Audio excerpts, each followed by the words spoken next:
quando nós falamos de modernismo, nós temos que entender que esse conceito ele é um conceito muitas vezes aplicado de maneira errônea.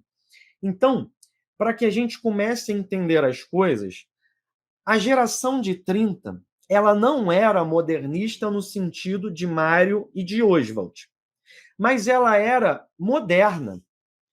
E vejam que muito dessa modernidade que a geração de 30 teve devia algo justamente aos modernistas de 22. Por quê?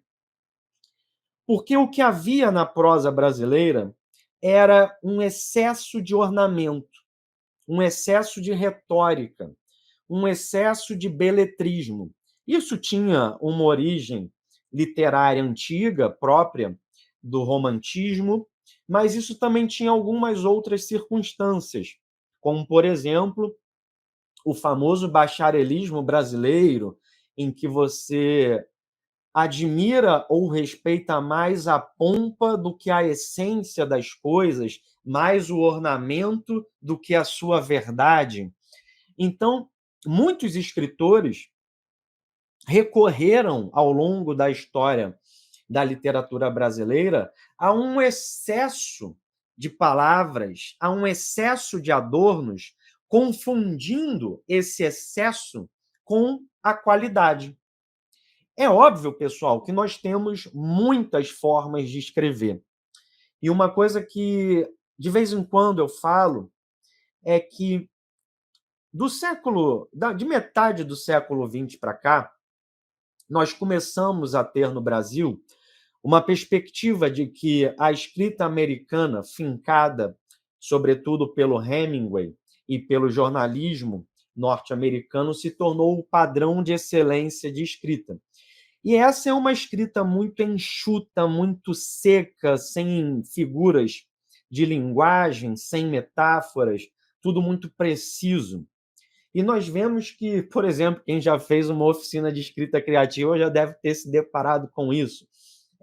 Ensinamentos como, por exemplo, corte os advérbios. Bom, mas se você olhar o texto do Machado de Assis, está lá, cheio de advérbios, né? Então, eu não quero com isso dizer que apenas a forma de escrever de um Hemingway ou do jornalismo moderno norte-americano seja necessariamente o padrão de excelência.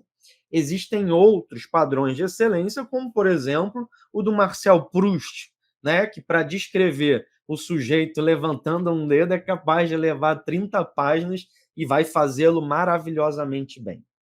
Mas, voltando ao fio da meada, o que eu quero dizer é que a geração de 30 ela vai trazer um tipo de linguagem que rompia exatamente com esse excesso de palavras, com essa gordura, com esse ornamento que não diz nada, com esse fogo fato, não é?